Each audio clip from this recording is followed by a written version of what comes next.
Hello, and welcome to another faction guide for Divide at Impera, the mod for Rome 2. Today we're going to be looking at the Edetani, who are an incredibly stable faction. They feature excellent defensive capabilities from a wide variety of spear and sword and cavalry units, making them a very balanced barbarian faction, as well as a rather resourceful and easy one to use in battle. Simultaneously, though, they lack a certain X factor in their roster. They really don't have effective shock capabilities, making their battles a lot more grindy and long-lasting than, say, the Lusitani or Arverni, which can hit a lot harder from the onset. Because of this, they are both a rather easy faction to use in battle, while simultaneously being a somewhat challenging one. At the same time, their start position is not the hardest, but by far not the easiest. Very middling in terms of difficulty. So if you're looking for a somewhat challenging but not too difficult Iberian or barbarian campaign, the Edetani are definitely for you. So without further ado, let's just look at their start position and figure out how best to play it as the Edetani. So guys, this is the Edetani start position, and one thing that immediately stands out with the start position is that you have two different methods of expansion that you can favor. You see, you start out in the province of Hispania, which has two little, we could say, deterrents to invading the other settlements in the province. For one, you have a defensive alliance as well as all the other treaties that you can imagine with Aravaci, and because of that, you probably don't want to attack him from the onset. I mean, if you do, you're going to get such a diplomatic debuff of everyone else, and frankly, everyone's just going to think that you're a treacherous and a devious faction. So if you attack the Aravaci without breaking those treaties and waiting the customary like 10 turns that you need to after breaking a defensive alliance, you're really not going to want to attack the Aravaci. That leaves only one target, which is Carthage. Now, if you attack Carthage, they probably won't even put up a fight when defending. Like, their garrisons will fight, but it's extraordinarily unlikely that Carthage will actually have boots on the ground because they're very overstretched at the beginning of the campaign, and they don't really start with a lot of troops in Hispania, if any. So you could quite easily overrun Mastia and Ibosum. The problem, though, is that Carthage is a vast and mighty empire in Rome too. So this entire coast along Numidia and Mauritania is going to become hostile if you take these two settlements, and frankly, you just get very anxious about a Carthaginian fleet sailing over and liberating Ibosum from your control if you take it. It's just a constant threat, and while you can quite easily overrun these as two settlements, as I've mentioned, holding them over time against a potential Carthaginian onslaught is a rather worrisome thing. Now, admittedly, Carthage is probably the least competent empire in Rome too. Like, if you're going to pick an early game fight with any of the empires, I'm talking about Rome, the Seleucids, the Ptolemies, you know, the Bactrians, any of those types of kingdoms, I would pick a fight with Carthage. They just don't tend to have a firm control over more peripheral territories like these two settlements, and they don't really make particularly strong armies. Besides that, they know, or rather you know, that the Romans and their Punic Wars are right on the horizon, and that the Carthaginians will inevitably have to focus on Rome instead of you. So because of those reasons, you might think, okay, like Ibosum and Mastia are going to be pretty easy to hold, so I might as well just take it.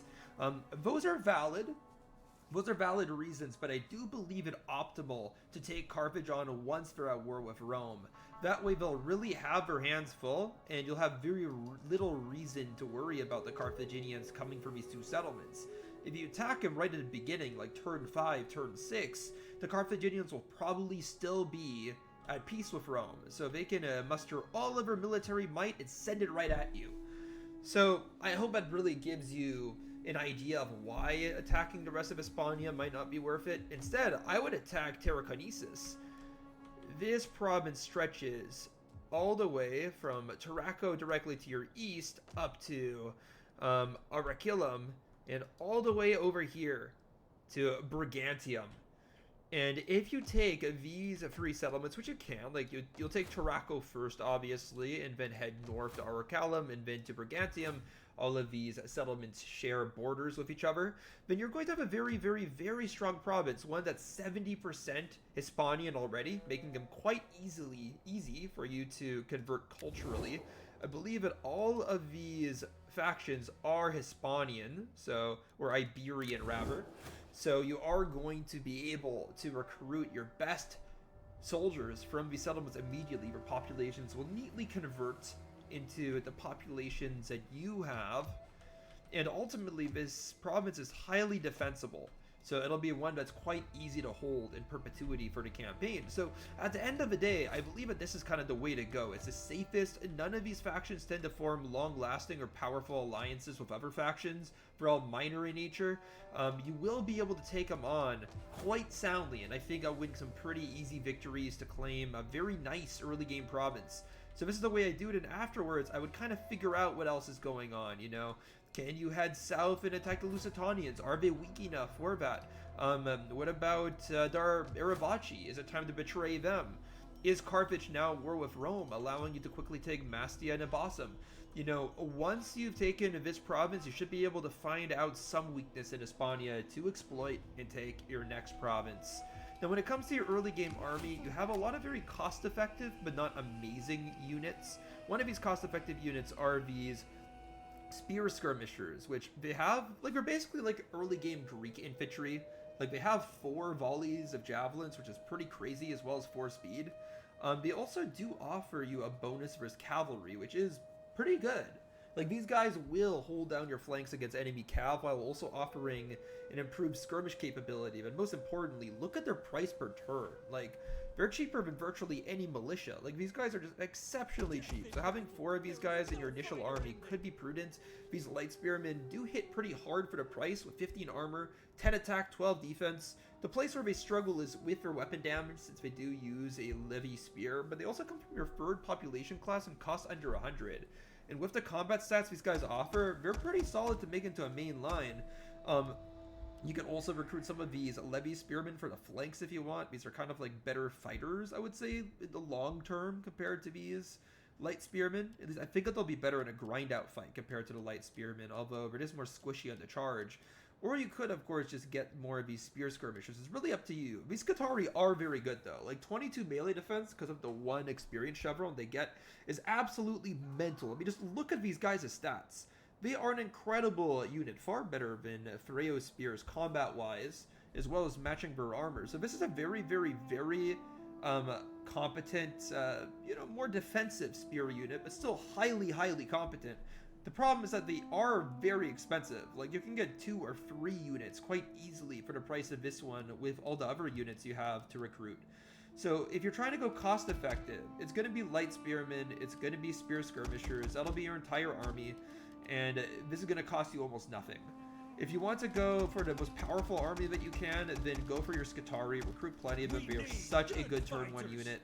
And also, go for these Iberian mercenary infantry. They're actually a very competent melee sword since they have 16 melee attack. The rest of her stats are unexceptional, but still good, still very good for early game. You can also go for Balearic Slingers if you want like the best of the best that you can get for turn 1, but ultimately, I think Balearic Slingers are such a luxury that I wouldn't really go for them. You're not going to have amazing cavalry turn 1 though, just these really weak Iberian skirmish cavalry, so I mean, you can get like 1 more if you want, but really you're going to avoid cavalry-asked Edetani and just focus on spears. You do start out with a level 1 barrack, and you can quite quickly evolve it to level 2. You're just going to have to research this technology, so you're not going to get level 2 immediately like the Erevaci do, but you'll get there eventually. That'll help you recruit your heavy sword unit. The other thing is that when you upgrade your settlement to level 2, this is how you get your Iberian light swordsmen. You can only get the light swordsmen through your town hall buildings, so you should also probably upgrade to level 2. Other than that, when it comes to your early game diplomatic alliances, you have a bunch of the Erevaci. This is a rather rare alliance to have, like early game. There aren't a ton of factions that start out with a defensive ally right from the beginning. But admittedly, the Erevaci do tend to get into a lot of wars, so they may be a little bit of a liability to have as a defensive ally. Like, plenty of factions, especially ones that neighbor to Erevaci, usually like taking a crack at them. So they might just drag you into other wars, and I would recommend breaking the defensive alliance, like just declining to join a war with them or something. I would recommend doing that, but the rest of the agreements here, such as military access, are really useful. It means that you can quite easily traverse across Numantia to get to the Cantabria if you want, offering another avenue to invade Terrakinesis with. So ultimately, that could be useful to use and a good reason to stay in good favor with them. Otherwise, there are a couple of factions that you can grab, like trade agreements and stuff with. But the Carthaginians usually don't want anything to do with you. Like, even if you spend quite a bit of money, because you do share a province with them, they're just going to naturally kind of be eyeing you up, hoping that they can get something from you. So that's the reality with the Carthaginians, but they're also not a super aggressive faction, so don't expect them to just randomly declare war on you and go all out. They'll probably just bide their time and not be friendly towards you, but also not super aggressive. And that's really all that I have to say when it comes to the Edetani. You know, you can either get an expensive army or a highly cost-effective army early game. I would recommend taking Terrakinesis, and, you know, if you really want a hardcore early start, like, how do I put this? Like a really hardcore, intense start to your campaign, you could just take on the Carthaginians and then betray to Aravaci and quickly pick up all of Hispania. And just be wary. That could be a very dangerous game to play. And don't underestimate the Carthaginians entirely. You know, until they're at war with Rome, they do have a lot of resources to focus on you. And the Carthaginians, while not containing the best armies, can sometimes deploy so many that it's mind-boggling. So be a little bit wary of the Carthaginians, and I would wait for the Romans. And outside of attacking Terrakinesis, I don't really see a better option. Like, it could go for Baetica, but this also involves getting to a war with Carthage, and you really don't want to hold Gadir, which is right here, because it's right across the sea from North Africa. So ultimately, it'll give you such exposure to Carthage here, but you just don't want it. But anyway, that's all I have to say when it comes to their start position. Now, I'm going to look at their unit roster as well as the buffs and debuffs that this faction has. Alright, so when it comes to the buffs and debuffs of the Edetani, you do start out with the same ones that all of the Iberian factions get, which is horsemanship, a +1 experience for all cavalry recruits, and Devodio, which basically increases the basic combat stats of your general units. Now, Devodio is pretty okay. Like, it does make your general a somewhat overpowered unit on the battlefield, like, just extra good. However, this isn't, like, a massive change, because it just changes the stats of, like, one of your units, right? Just your general's bodyguard, which, while that is typically the best unit that you have on the field, it's not going to change the outcome of battles. It's not going to change or modify the outcome of your campaign. It does create a kind of cool little feeling vote to your general. It makes him feel like he's really the hero on the battlefield. So if you like that type of feel, it might make your campaign more fun, but it's not something that's going to make a huge tangible difference on the way your campaign plays. Otherwise, the +1 experience rank for all cavalry recruits is especially powerful for the Edetani, because they do just have the best cavalry amongst all the Iberian factions. So because of that, you know, you definitely will feel the benefits of this pretty powerful buff with the Edetani for sure. But moving on to the Edetani only buffs, I don't particularly like or care all that much about these. Like, reduced build time and cost for industrial buildings is just, like, okay. You know, I really don't think that reduced build time and cost for, you know, basic quarries and, you know, the type of buildings, like commerce buildings that you build throughout your cities, it's not like that's going to really change things in particular for you. Now, increased recruitment cost for peaceable, like your debuff, that is kind of annoying, but it's not really that much, because at the end of the day, when it comes to the cost of armies, the main cost is the amount that you pay per turn, right? It's the maintenance cost. And this isn't going to impact maintenance cost, this increased recruitment cost. So it does mean that when you start building an army, keep an eye on your treasury, make sure that you're not too low, because what might seem sufficient for other factions might not cut it for the Edetani, but otherwise it's a pretty easy debuff to cope from. The last buff that you have is increased income from metal resource buildings, and this is pretty good because you start out with silver, and you have the capacity to conquer gold and silver and bronze just in Hispania and Gaul. So because of that, you probably will have a decent amount of settlements that do have metal resources. But at the end of the day, you know, having just one resource buffed somewhat from your factional abilities isn't really anything to write home about. It's not really a super impactful buff or debuff. And really what I want to point out here is that all of these Edetani specific buffs and debuffs just aren't the most impactful. You know, there's many factions where for good or for ill, the buffs and debuffs change significantly how you're going to play.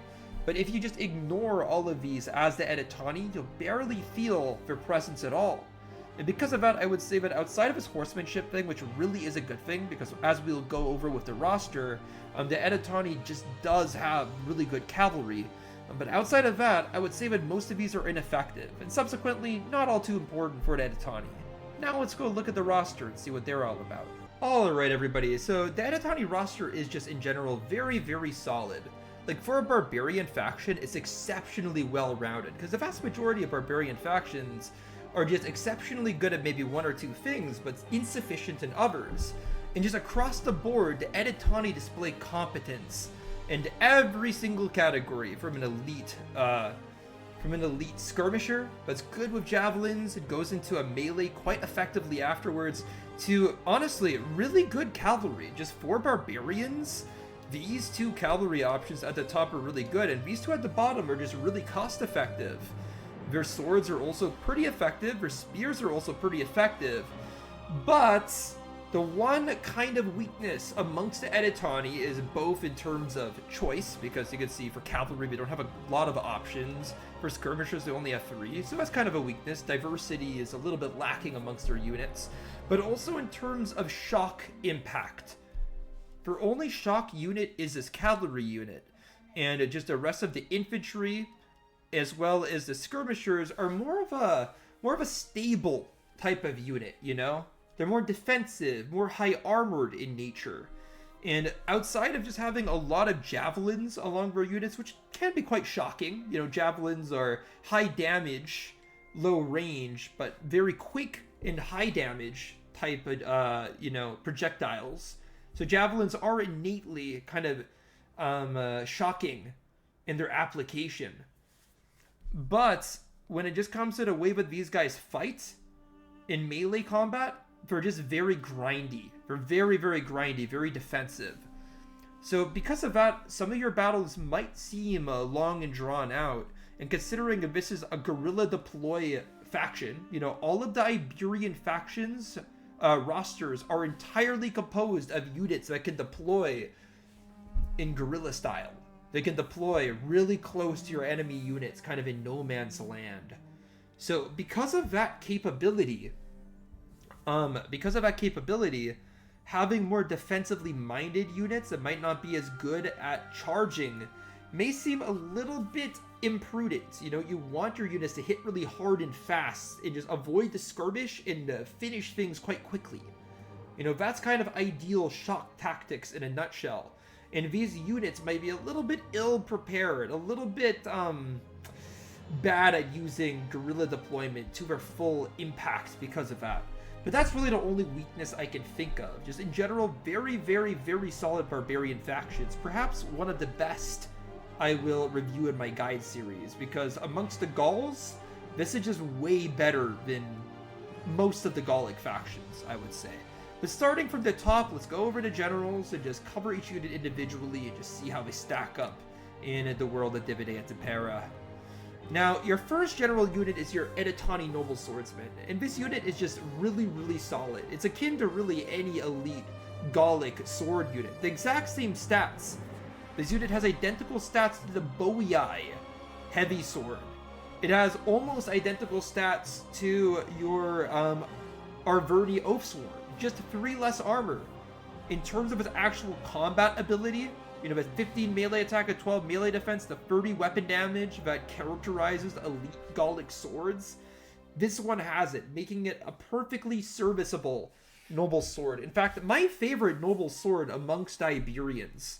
Like, yes, the other noble swords do move a little bit quicker if they have 3 speed, but this unit's going to do better in a long, drawn-out grind. And I value that combat ability more than a little bit more maneuverability. Because of that, I'd rate this swordsman really highly, bring him. It does take a little bit of a while to get them, because it comes with your level 3 infantry barrack.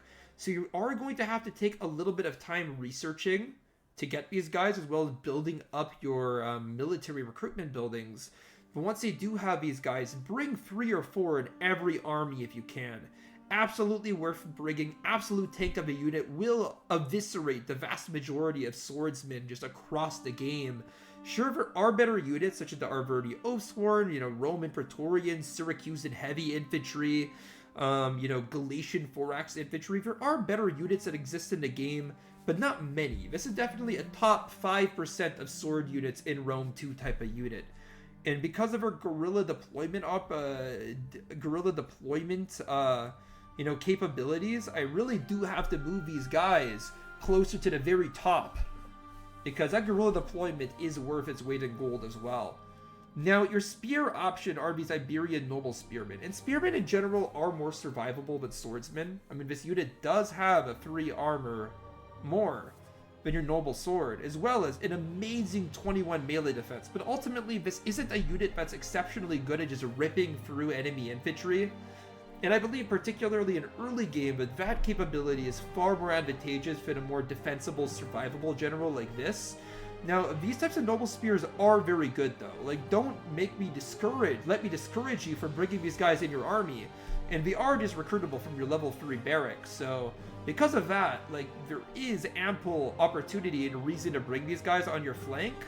But it is also an extracurricular unit. Like, you really don't need elite spears. Like, solid spears are more than enough to suffice. And I'd rather spend money on my sword line, which is probably going to, like, kill the enemy quicker, than a spear supportive unit, like your Noble Spearmen.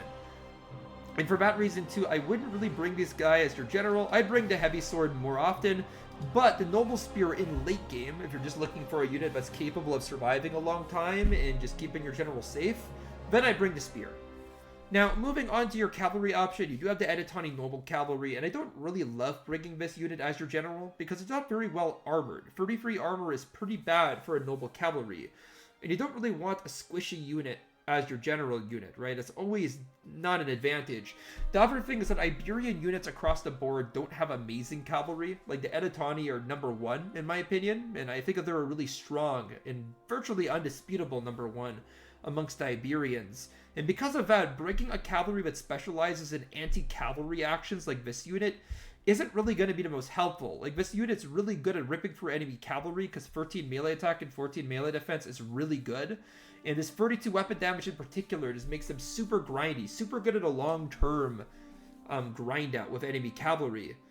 But where these guys are going to fail is in terms of, like, providing a solid hammer and anvil support, because only 40 charge bonus is really low. There's skirmish cavalry that has better charge bonus than this.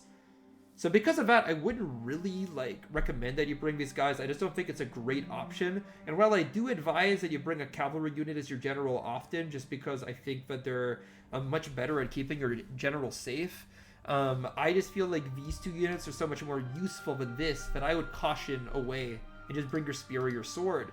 Now, when it comes to your melee infantry, you have some really solid low-tier options, some very cost-effective low-tier options. But your high-tier options are just really good in general. So you kind of have the best of both worlds, great cost efficiency at the low end and just, like, surprisingly high utility out of these two units, but then great combat efficiency out of your top tier. Now, for your low tier, you're going to start out with your Iberian Spear Skirmishers. I believe I already talked about them on the campaign map, but this unit is just really versatile. 3 ammunition means that you can deploy them instead of skirmishers and just have a cheaper skirmish line and just pelt the enemy with javelins.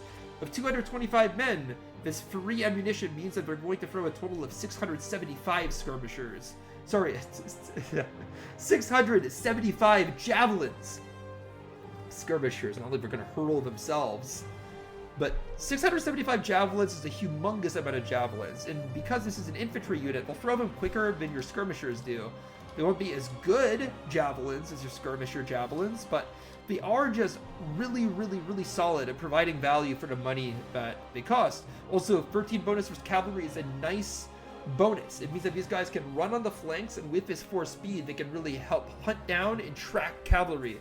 And because of that, I just think that this is a great supportive unit. Throw those javelins against enemy infantry and let these guys help out in the cavalry engagement, and you will very much see the reward of these guys. But because they only have 30 base morale and 1 armor, they are very quick to rout if confronted by a good medium or heavy enemy infantry. So don't let these guys get caught up in a frontal infantry engagement. It will scare them. Also, don't let them just get charged head-on by cavalry, because the sheer impact of these guys against a good cavalry unit could just rout them instantaneously. Now moving on to your swordsman, this is definitely the worst Iberian light sword, the worst Iberian low tier sword, but compared to the Erevaci and Lusitanian one, this one does have some advantages. One, it's the cheapest of them all. Two, it comes from your third population class, making it much easier to recruit than the Erevaci one. And it's not even that much worse than the Erevaci one. Despite being from your warrior class, the Erevaci one is just oddly weak. This one has the same combat stats, only 5 more armor.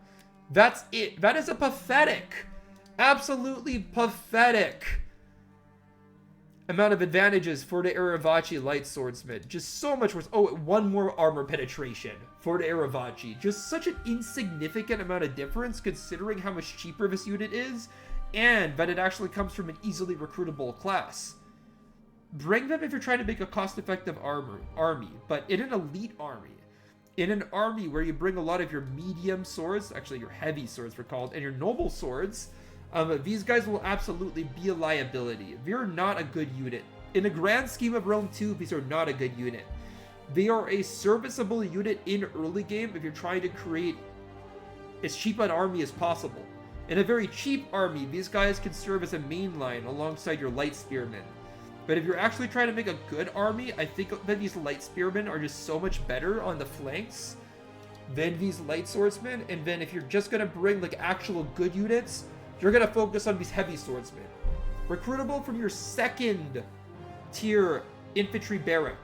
This is a very, very, very good sword unit. It's akin to a type of like early game swords that the Gauls get.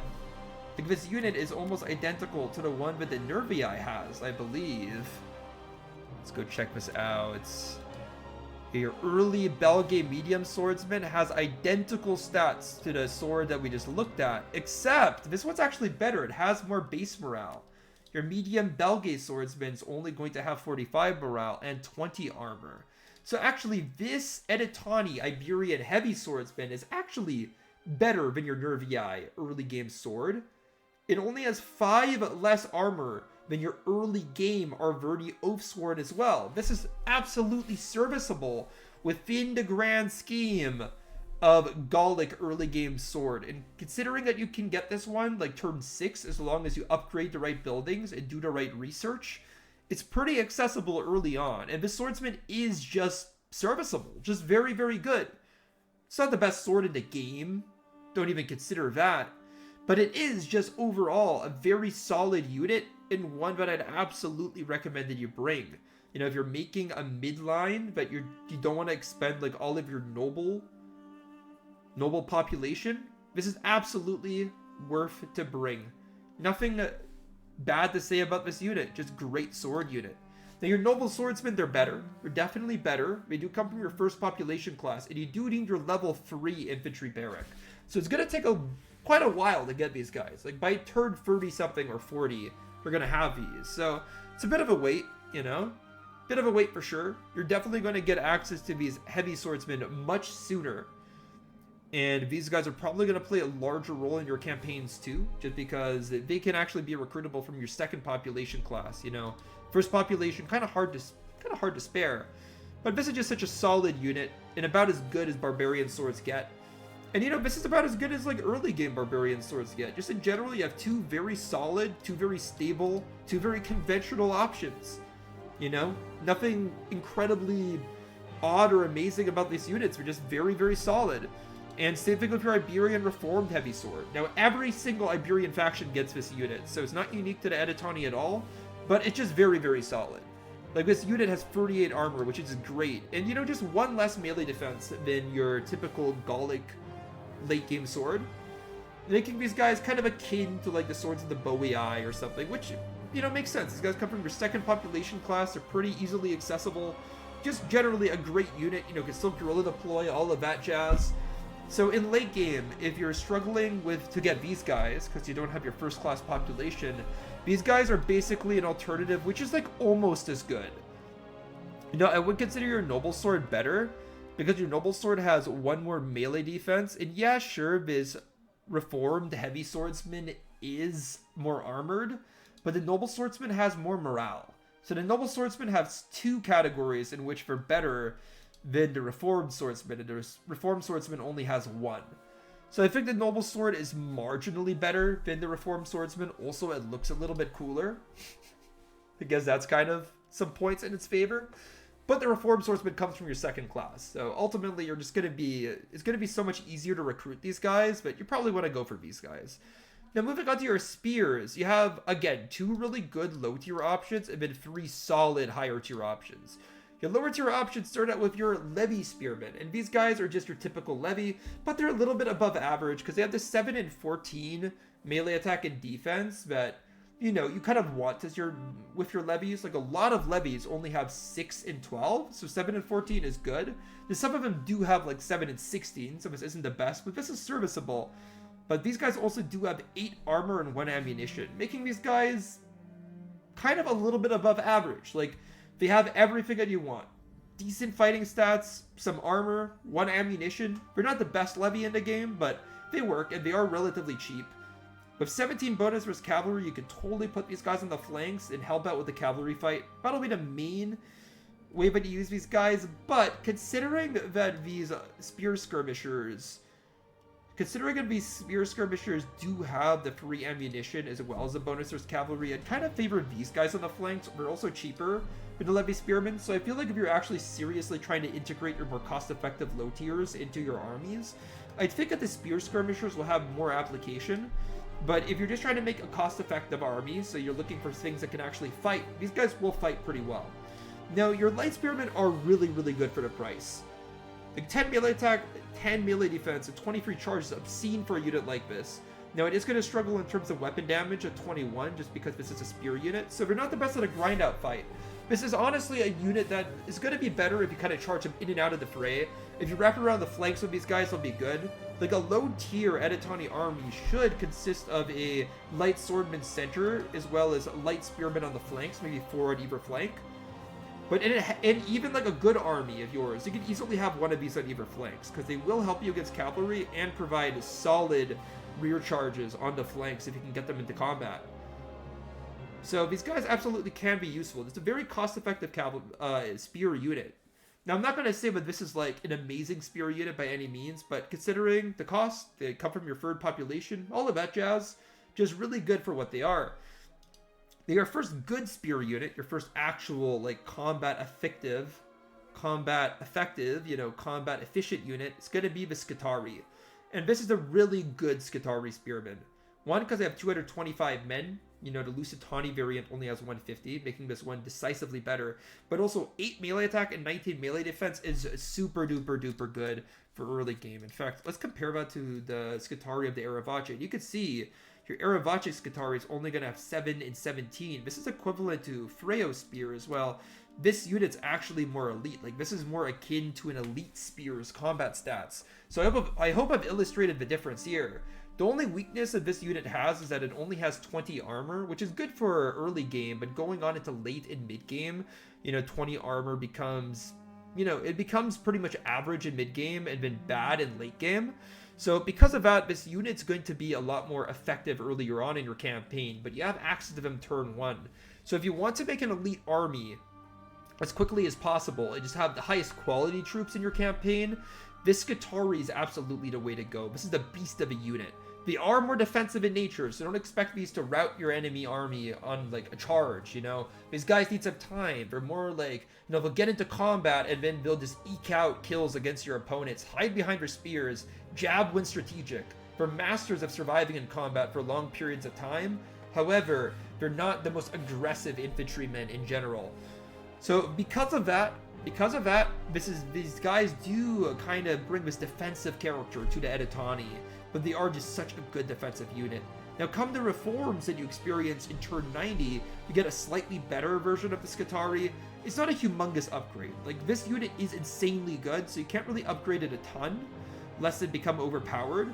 But this unit also comes from your second population class, just like the Skitarii, but they do gain 5 armor, as well as 3 base morale, although they do lose 1 speed, so don't think that this upgrade doesn't come at a cost.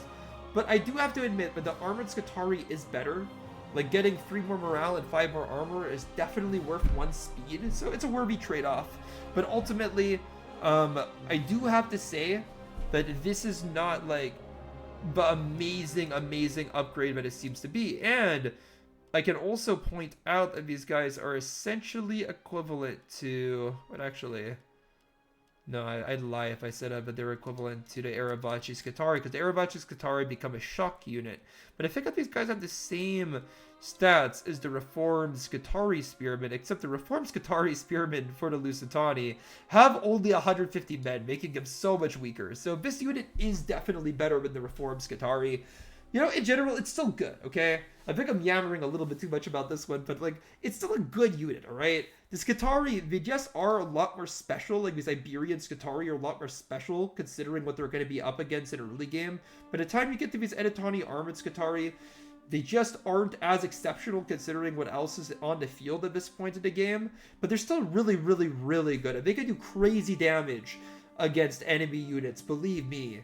So definitely still worthwhile to bring in late game, and they'll be a relatively cheap mainline if you're just kind of a little bit scrapped for cash in late game. Now your Noble Spearmen, I've already kind of covered this unit. Just in general, like, Noble Spearmen are very good. They are very versatile, but I feel like they're kind of a waste of money a little bit. Like, don't get me wrong, like, I could very easily use them and get a lot of kills. It's just, by, like, late game, you have to prioritize your sword line, I find. Then your flanks, if you have Skitari on your flank, this is going to be more than good enough. You really don't need this Noble Spearman, but if you are trying to bring the best army you can, the Noble Spearman is the best spear unit that you have, so you'd bring these guys. But honestly, considering that your flanks, you know, you want to hit the enemy, kind of curl up the enemy, you know, not be vulnerable to cavalry on your flanks, considering that's the main point of a flanking spear unit, you know, your Armored Skitari will absolutely play that role for you. Also, your Noble Spears don't have Javelins, so that's kind of a detriment to them. Now, moving on to your Missile Infantry, you only have 3 options. They're good options, but, you know, you have less options than the other Iberian factions, which have 4, so, you know, you don't kind of get this more ambusher-style unit. But you do have a very good Iberian Javelin, man. This unit has 95 range and does 22 missile damage, which is obscene. Like, this Lusitani Levy Skirmisher, they don't really do this. Now, the Erevachi do have an equivalently good one with this Nito Skirmisher, but this levy is just really good. And you know, they're not even bad in melee, because they have 12 melee defense, 16 charge bonus, and 20 weapon damage. These guys are reasonable in melee considering how cheap these guys are. Just in general, these guys are pretty dang good. Also, these guys apparently fight as light spearmen. So I believe that they pull out a spear once they're in melee, which is why their melee capabilities are a little bit better than normal. In fact, when you look at these stats, they're very reminiscent of like a light levy spearman.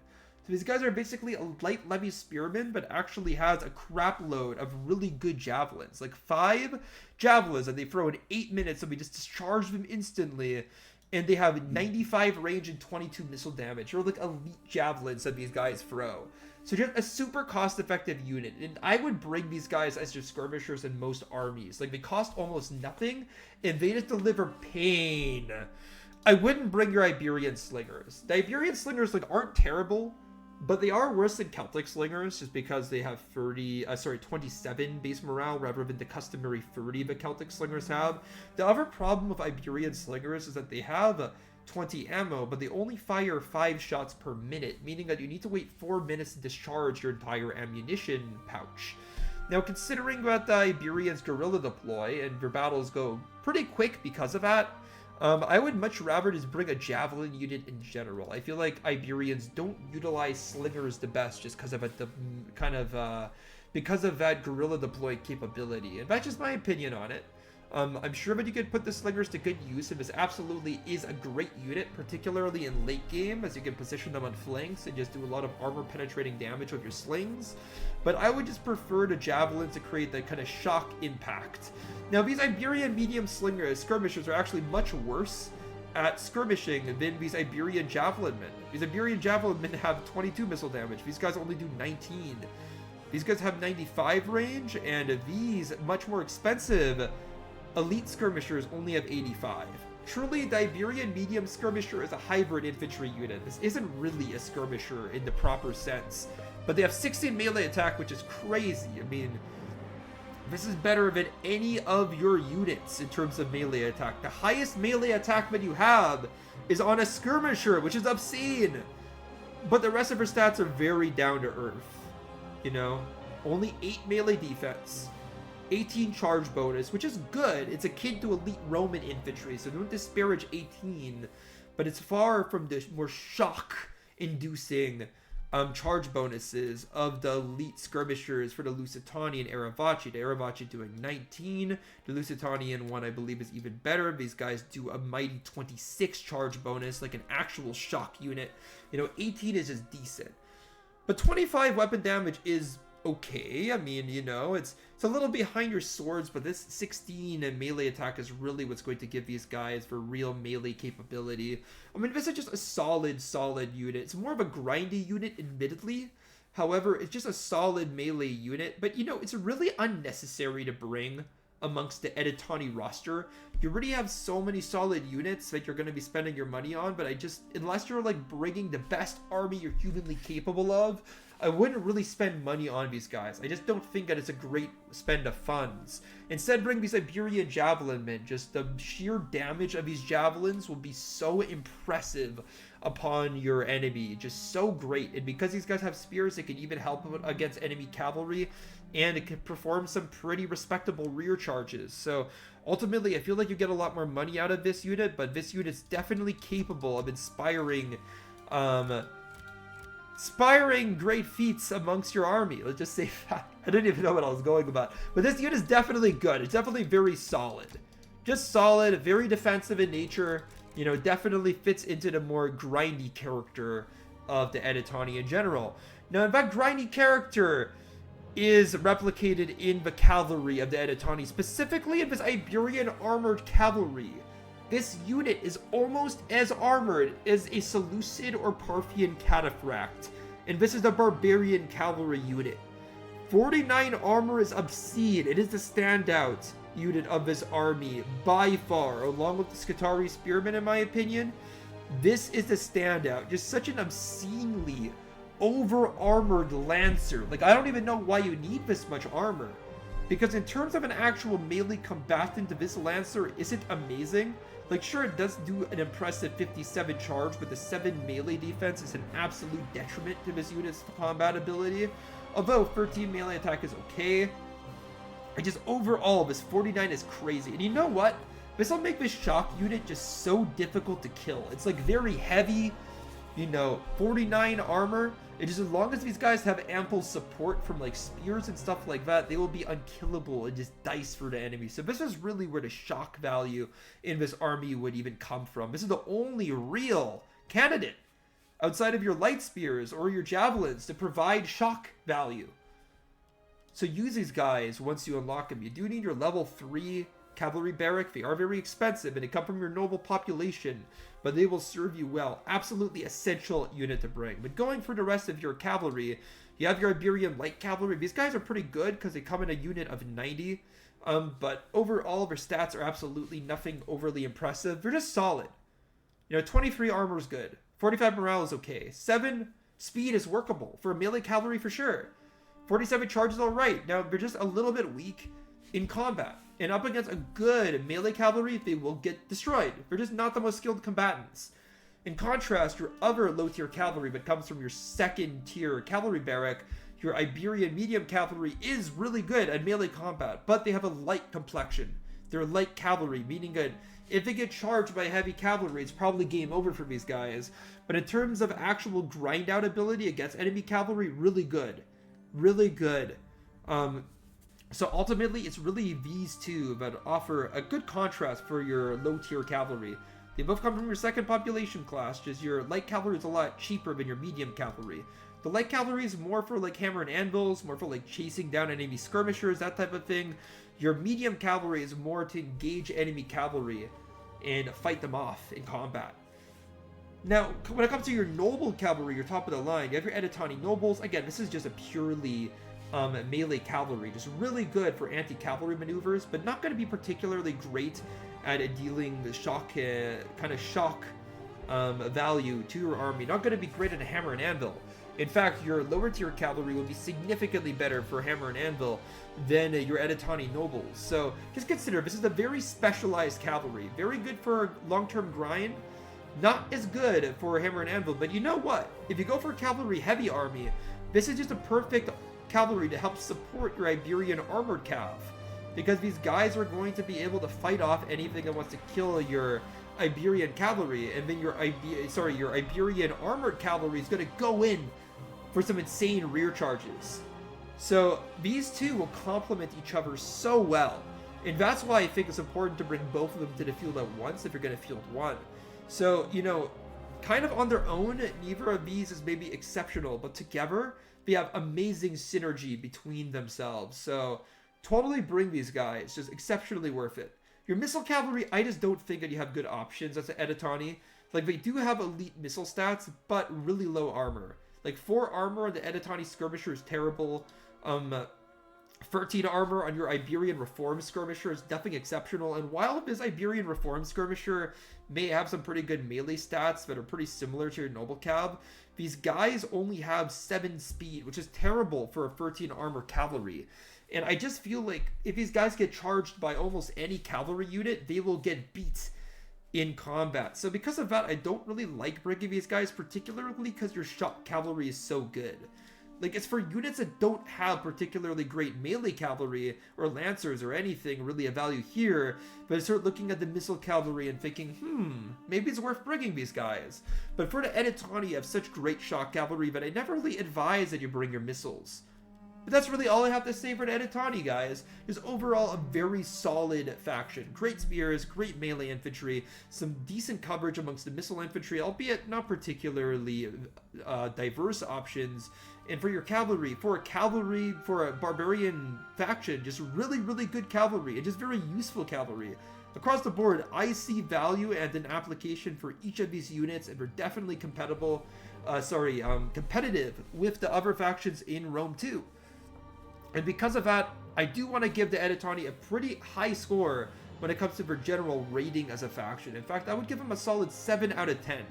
Just because you don't have the most options for some classes of units. I can't put them in like an elite tier, like an 8 out of 10 or 9 out of 10 faction, but they're definitely just above average, particularly just because of their unit diversity. To just have solid sword options and solid spears, some decent skirmish options, and some good cavalry, you just can't go wrong with that. Just across the board, great options. And just really good competitive options and match up against the best factions in Rome too. Combine that with just how overpowered guerrilla deployment can be as a trait to have, and you just have a super solid faction with the Edetani. Definitely the strongest, kind of holistically, as compared to the other Iberian factions, and just compared to the Gauls too. I would just say this is the best faction between the Iberians and Gauls. Just my opinion, but I just think when I look across this roster, I just see so much value everywhere. But I would give him that lofty award. Strongest amongst the Celtic expired factions. At least the ones I've seen so far. Keep in mind, I've not analyzed the Britons yet, so we'll see if they pack some heat in those categories themselves. Now, where we definitely lose value is because they don't have as many amazing like cavalry options as a power faction would have.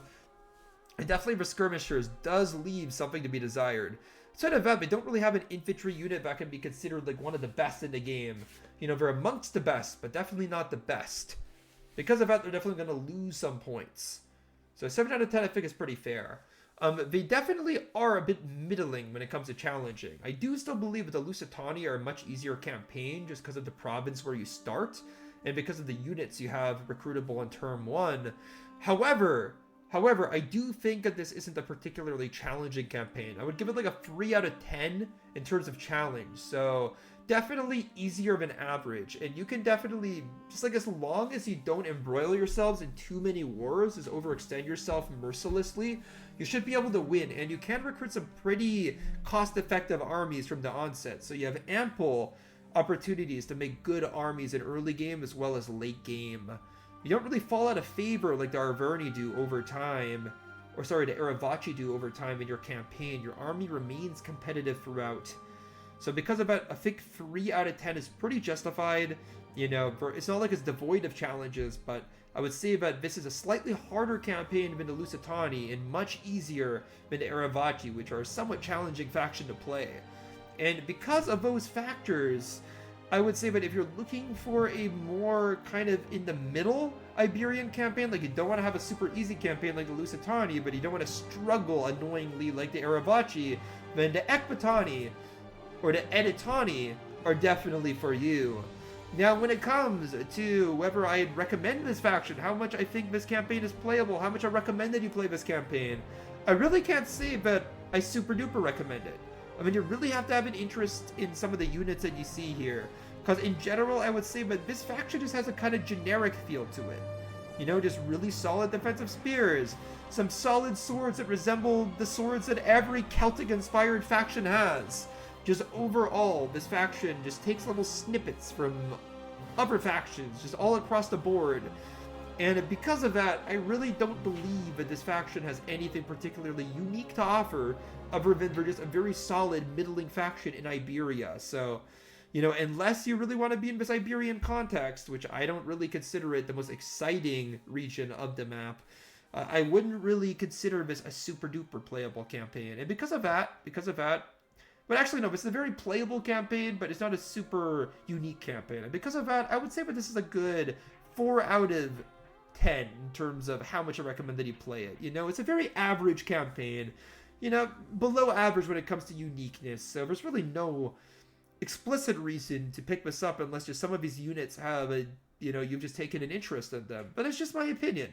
Now, if you're a big Iberian fan, you know, I'm a big kind of Thracian and Dacian fan when it comes to Rome 2, but if your specialization or your, you know, favorite factions are the Iberian ones, then this is definitely a cool shout. And, you know, it's a completely unique faction to Divide et Impera.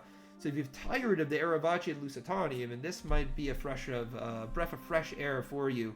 That's really all I have to say when it comes to the Iberians. And moving on to my guides, I'm planning on doing Carthage next, since they use a lot of Iberian units in their roster. So I think it's about time to cover that. It's a rather more complex campaign than any of these barbarian factions have had. So stay tuned for that. I'm really excited to dive into Carthage, see what they're all about. So yeah, see you guys later, and I hope that you stay excited for the upcoming Carthage guide release. See you later. Bye.